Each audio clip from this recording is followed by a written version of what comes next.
The Otira Railway Tunnel may be old, but it's the younger generation who are deciding how it'll look for the next 100 years. Keisha Brownlee explains. At 8.5 kilometres long, when it was built a century ago, the Otira Tunnel was the longest in the British Empire. It's a dead straight tunnel, no bends in it, so it's quite significant. When you stand at Otira, you can see the light at the Arthur's Pass end. The historic tunnel may no longer be the longest, but it's still a crucial link nestled in the Southern Alps between Christchurch and the coast that's been celebrated.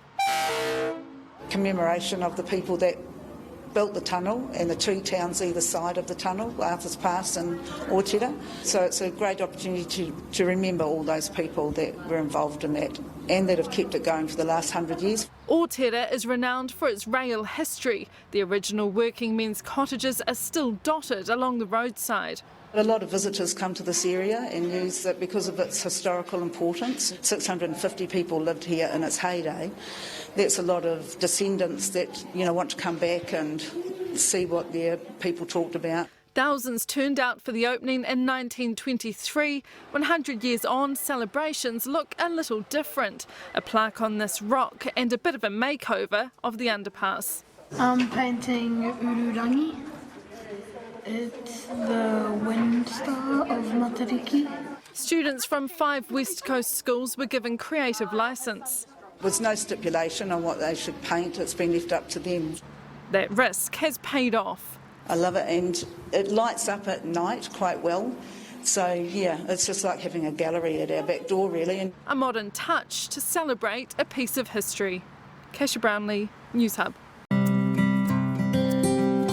Every freight train, every tourist train that enters and exits this tunnel needs a helping hand to get through.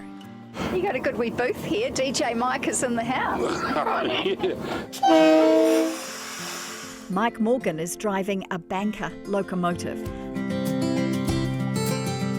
Right now, he's hitching 2 locos to the front of the Transalpine passenger train. Half metre, catching on and stop.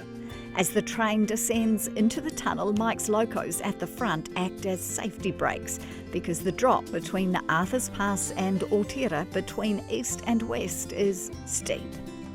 Well, we're 737 metres and Otira's 15 k's away, and that's 377, so it goes, it's pretty steep, yeah.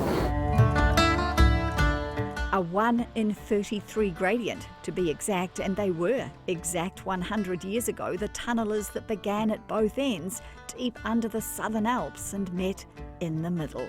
That story is legendary. Everyone you speak to knows of it. They worked from both ends, and when they got to the middle, I think they're only about that far out, In the modern technology we have now, and back then they were only a couple of millimetres out of alignment when they met in the middle. It mind boggles you. The emergency override activated, all crew going to 7, right? The Otira Tunnel took 15 years to dig out. Communities sprung up. There used to be buildings galore over there, and the management houses used to be up there, and apparently there was village all along there. Only one chimney remains near the Otira portal. At Arthur's Pass, the cantons are custodians of an original tunneller's cottage. 3 metres separates their bed from State Highway 73. What's it like getting to sleep in here? You get used to it. Of course, the road wasn't this busy when the house was built around 1910. Is there any insulation? Layers of paper. While Arthur's Pass grew into an alpine village, Otira remains a railway town. I like living here.